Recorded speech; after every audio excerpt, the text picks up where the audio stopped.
Bueno, como les decía, vamos a presentar mediante un PowerPoint muy simple que les comparto ahí en pantalla, algunos de los tópicos principales de la antropología de Meister Eckhart.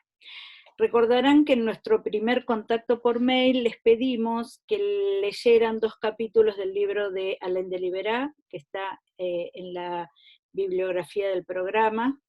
Se trata del libro Eckhart, Suso y Tauler y la divinización del hombre, los capítulos correspondientes a Meister Eckhart, porque esto nos iba a librar de algún modo de presentar al autor en sus aspectos biográficos y en los aspectos principales de lo que fue su desempeño como, eh, usando una fórmula que es bien conocida, maestro de lectura y maestro de vida. Esta fórmula, o maestro de vida, maestro de lectura, tiene que ver con 2 aspectos de su obra.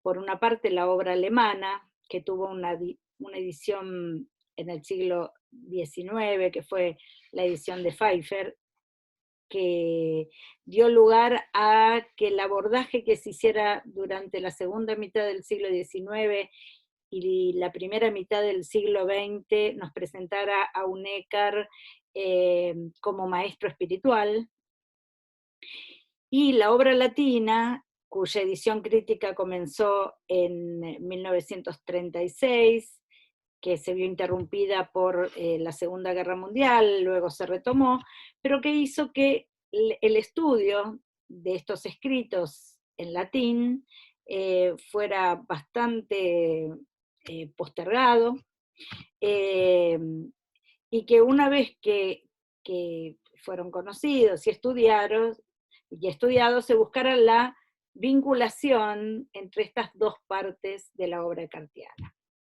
Por mucho tiempo se dijo que mientras el Eckhart de la obra alemana era aquel que llevaba una actividad pastoral, cuyo discurso se dirigía a monjas, a beguinas, etc., el Eckhart de la obra latina era el profesor universitario, aquel que presentó cuestiones en la Universidad de París, y también aquel que comentó textos de la escritura en latín, y que estas 2 partes eran raramente compatibles. Hoy esta versión es abandonada totalmente, se reconoce que la obra latina presenta muchos de los fundamentos teóricos de lo que en otro lenguaje está expresado en la obra alemana.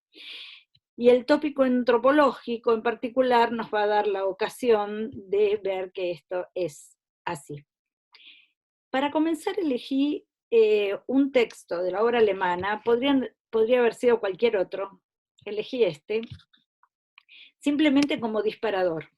Se trata de un pasaje del Tratado del Hombre Noble, en el cual Eckhart dice: la parte del alma que es elevada hacia arriba es desnuda imagen de Dios. El nacimiento de Dios descubierto y desnudo en el alma desnuda. Elegí este texto porque acá aparece la noción de imagen de Dios ligada al alma. Y lo singular de este texto es que no se refiere a toda el alma, se refiere a una parte del alma, y una parte del alma que puede ser llamada imagen de Dios en tanto es elevada hacia arriba.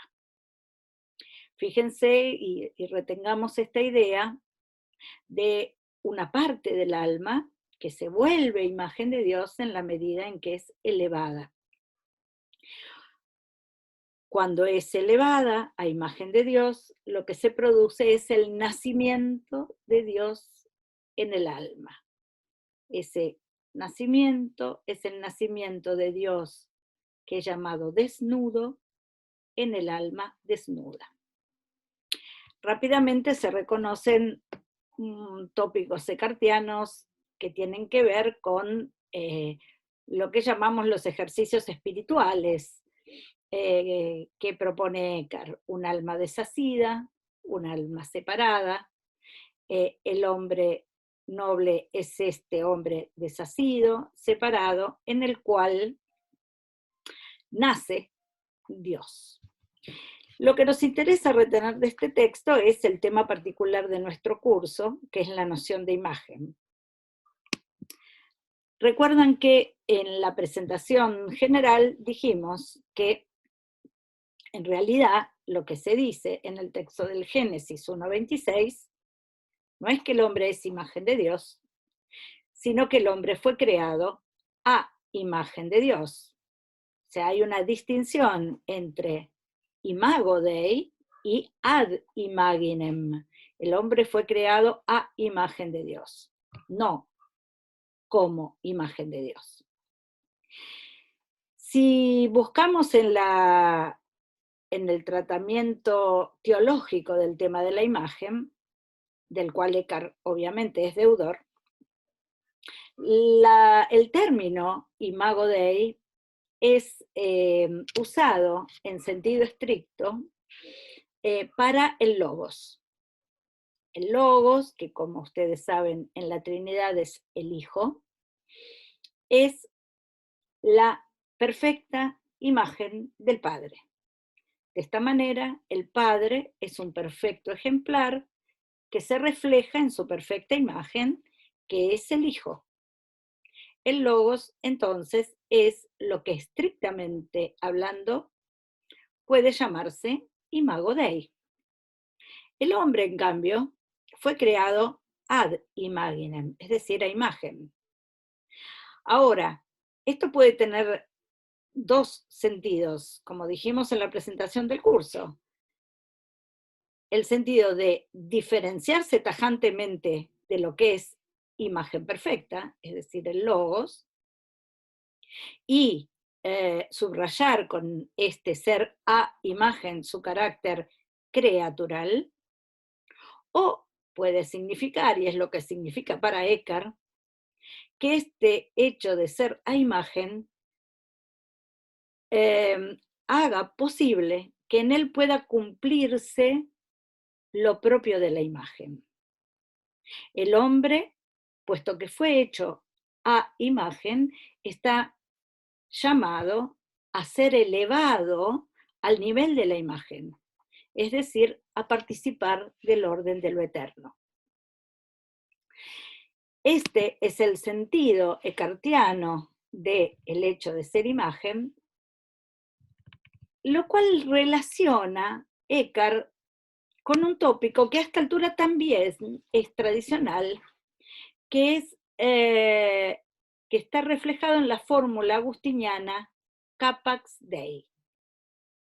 El hombre es capaz de Dios, no el hombre en general, dice Agustín, sino el alma, y no el alma en su totalidad, sino la parte superior del alma es capax Dei. También para Eckhart, el hombre es capax Dei, y lo que es capax Dei en él no es todo el hombre, no es ni siquiera el alma en general, sino que es prioritariamente su intelecto. Ahora bien, para ver hasta qué punto Eckhart radicaliza el sentido agustiniano del Capax Dei, veamos un texto de Agustín donde se presenta esta noción. Se trata del Tratado acerca de la Trinidad, libro 14, capítulo 8, parágrafo 11, que ustedes tienen allí. Vamos a leer este texto en 3 tramos a fin de señalar diferentes aspectos. Veamos la primera parte. Dice Agustín: hemos llegado ya a un punto en la discusión donde intentaremos someter a examen la parte más noble de la mente humana, por la que se conoce o puede conocer a Dios, para encontrar en ella la imagen de Dios. Aunque la mente humana no es de la misma naturaleza que Dios, no obstante, la imagen de aquella naturaleza a la que ninguna naturaleza vence en bondad, se ha de buscar y encontrar en la parte más noble de nuestra naturaleza. Fin de la cita. Aquí, para quienes han frecuentado el pensamiento de Agustín, no han pasado, aunque sea por filosofía medieval, hay muchos elementos que son muy reconocibles. En primer lugar, la noción de mens, este término que Agustín utiliza para la parte superior del alma. Y como sabemos, en Agustín, en esta parte superior del alma, se encuentra lo que aquí se llama imago Dei. La imagen de Dios se encuentra en la parte superior del alma. Ahora, cuando encuentra la imagen de Dios en la mens humana, Agustín rápidamente aclara que, si bien allí está la imagen de Dios, tal imagen no es de la misma naturaleza que el alma humana.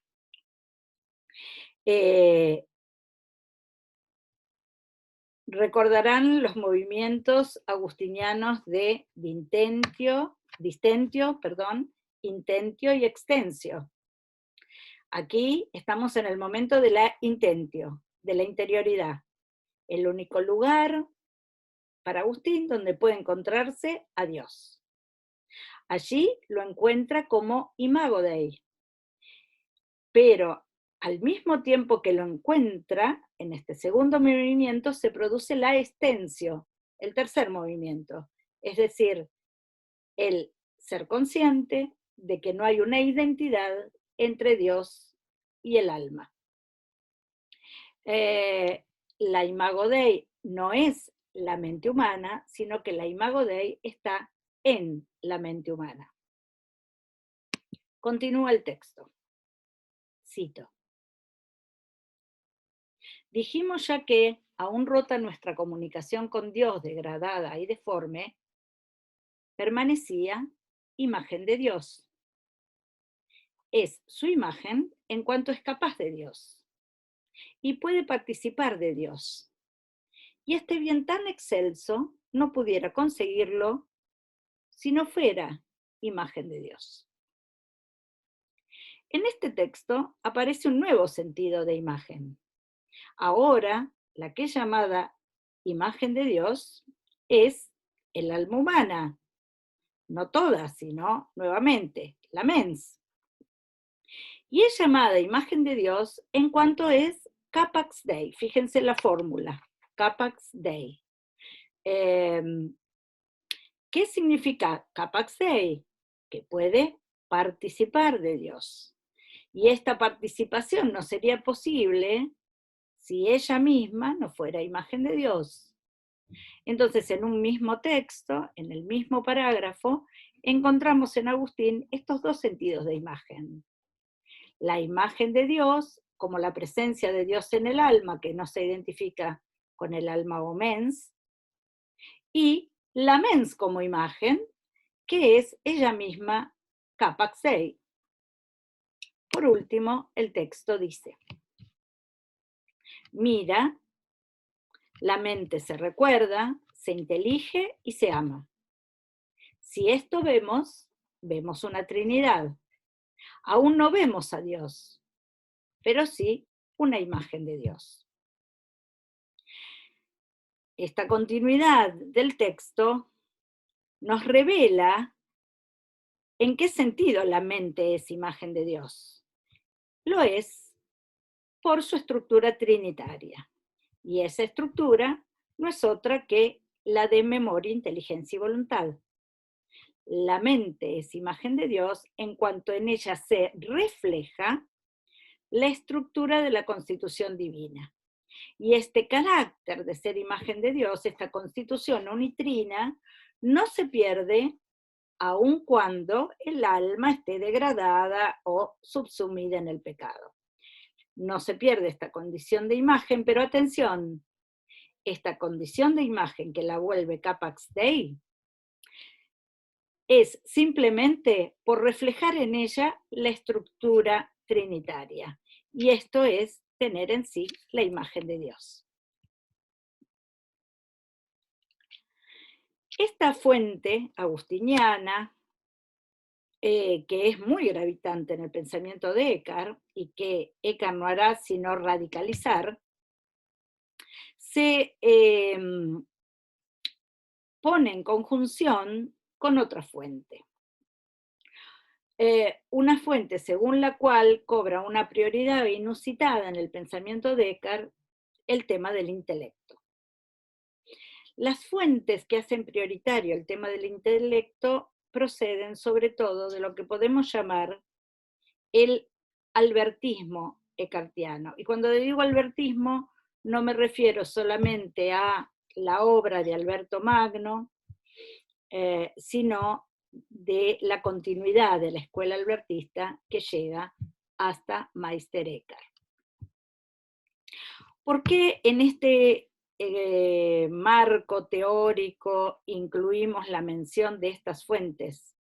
Precisamente por la importancia que tiene en ella un texto aristotélico, el de Ánima, y los sucesivos comentarios a ese texto, tanto los comentarios latinos como, sobre todo, los comentarios árabes al texto de Ánima, conocidos tanto por Alberto como por los sucesores de su escuela y también por Meister Eckhart. Hay un tema que nos llevaría muchísimo tiempo a analizar, que tiene que ver cómo la cuestión de ánima, que procede del tratamiento aristotélico, se va convirtiendo en la cuestión de intelecto, es decir, acerca del intelecto. Y esto se ve claramente en una obra de Dietrich de Freiberg, que fue el sucesor de Alberto en la escuela, pensador que Meister Eckhart conoce muy bien, que tiene precisamente un tratado que se denomina De Intellectu, acerca del intelecto. Esta prioridad del tema del intelecto está presente en toda la obra de Meister Eckhart. La célebre primera cuestión parisina, que muchas veces mencionamos en nuestros cursos, se pregunta precisamente si en Dios es idéntico el ser y el entender. Y ustedes recordarán que lo que argumenta Eckhart en esa cuestión es que Dios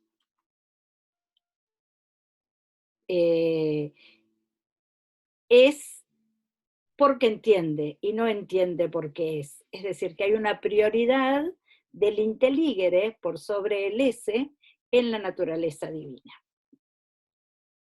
¿Qué quiere decir esto? Que hay para Eckhart una prioridad de la operación de inteligir por sobre el ser esto o aquello. Un tópico que Eckhart repetirá una y otra vez en sus obras.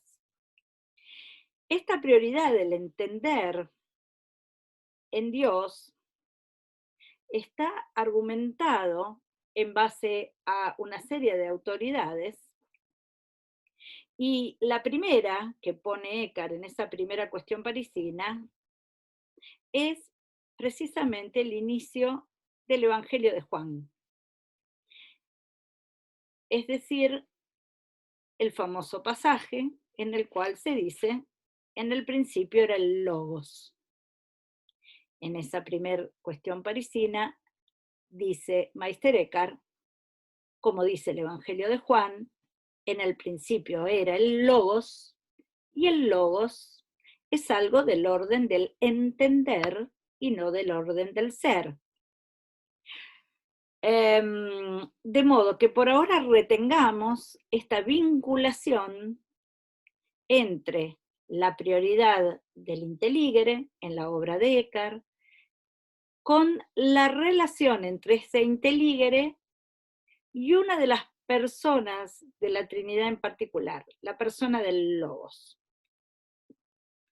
¿Por qué nos interesa? Porque vamos a vincular el tema de la perfecta imagen, el Logos, con el tema del perfecto entendimiento, también el logos. La naturaleza intelectual, dice Eckhart, es la única semejante a Dios precisamente por ser intelectual. Y el hecho de ser semejante implica aquí en sentido fuerte es ser una semejanza sin mediaciones. Por supuesto, todo esto lo vamos a ir explicando con más detenimiento. Por ahora, lo que me interesa mostrar es que así como se vincula la naturaleza humana al logos por la noción de imagen, también se vincula el logos por la noción de intelecto. Y cuando Eckhart, tanto en el nivel divino como en el humano, pretende poner de manifiesto la prioridad de la naturaleza intelectual, tanto divina cuanto humana, refiere una y otra vez la fórmula según la cual el que conoce o el que intelige deviene todo lo conocido. Esta fórmula, inspirada en el de ánima de Aristóteles, hace que el intelecto sea, de alguna manera, todas las cosas.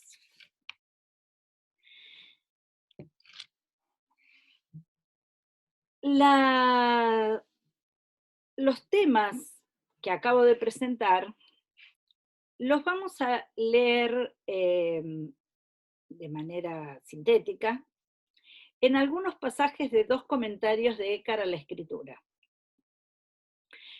Uno es el comentario al prólogo del Evangelio de Juan, precisamente donde se dice en el principio era el Logos, y el otro es un pasaje del comentario al Génesis, aquel que refiere a la creación del hombre.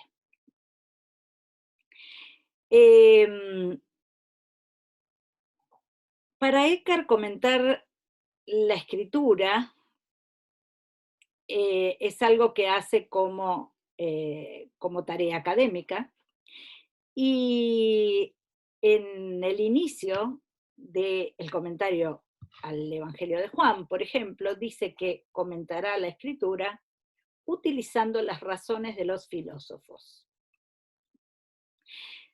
Quiero decir esto en la primera presentación y muy especialmente porque, como vimos, el tema antropológico echa sus raíces en dos cuestiones que tienen que ver con datos que proceden de la revelación. Esos dos datos fundamentales son la creación, por una parte, la encarnación, por otro. Entonces, ¿hasta qué punto podemos hablar de una antropología filosófica cuando esa antropología se construye con datos que proceden de la revelación? El propio Eckhart nos da una respuesta. Dice que la revelación, es decir, la palabra de la Escritura, será esclarecida con las razones de los filósofos. Es decir, que lo que propone Eckhart es, como dicen algunos de sus estudiosos, como Kurt Flasch o como Loris Sturlese, lo que propone Meister Eckhart es presentar una especie de filosofía del cristianismo. Es decir, no tomar los datos de la revelación como dados, sino esclarecerlos con razones, argumentar.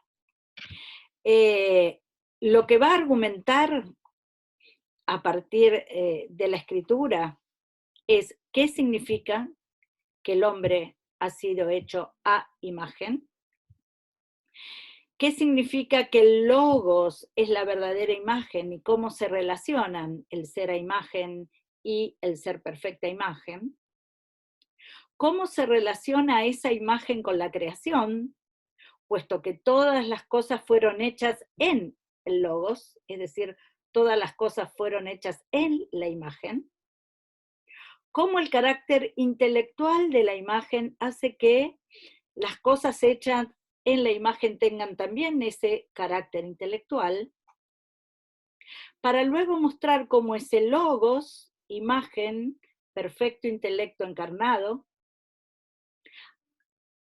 representa la posibilidad para el hombre de ser imagen. La posibilidad para el hombre de ser aquel también en el cual todas las cosas sean creadas. Es decir, ir hacia la noción del homo divinus. El nacimiento del logos en el alma desnuda, entonces, tal como fue el texto del cual partimos como una especie de provocación, podríamos preguntarnos si es entonces el relato de una experiencia personal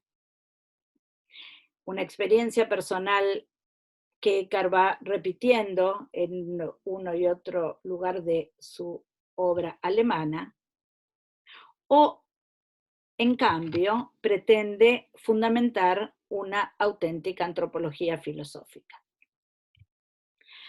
Pues bien, lo que sigue a partir de ahora, después de esta presentación brevísima, es la lectura directa de los textos. Esto lo vamos a hacer en nuestro próximo encuentro. Intentaremos que sea en nuestro próximo encuentro sincrónico, para que podamos leer los textos conjuntamente. Si eso no fuera posible, lo hacemos de este modo. Y en una segunda ocasión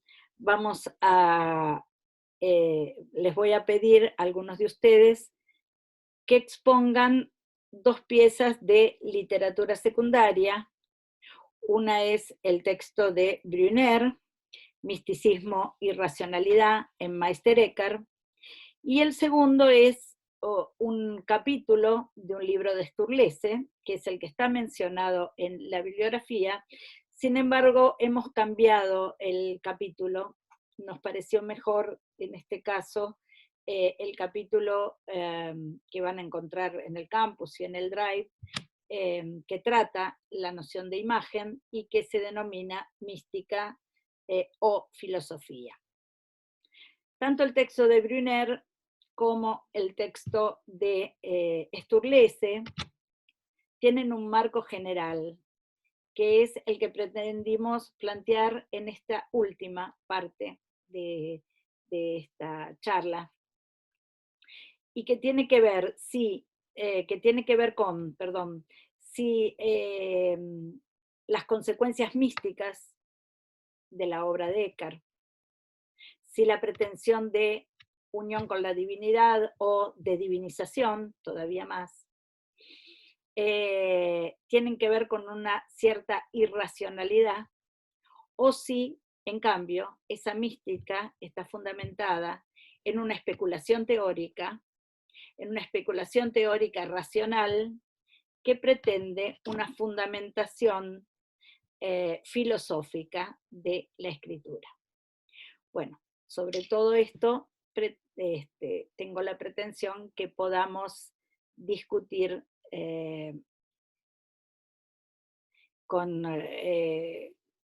un feedback posibilitado quizá por una reunión de Zoom al que ya los invitaremos. Por ahora es todo. Muchísimas gracias.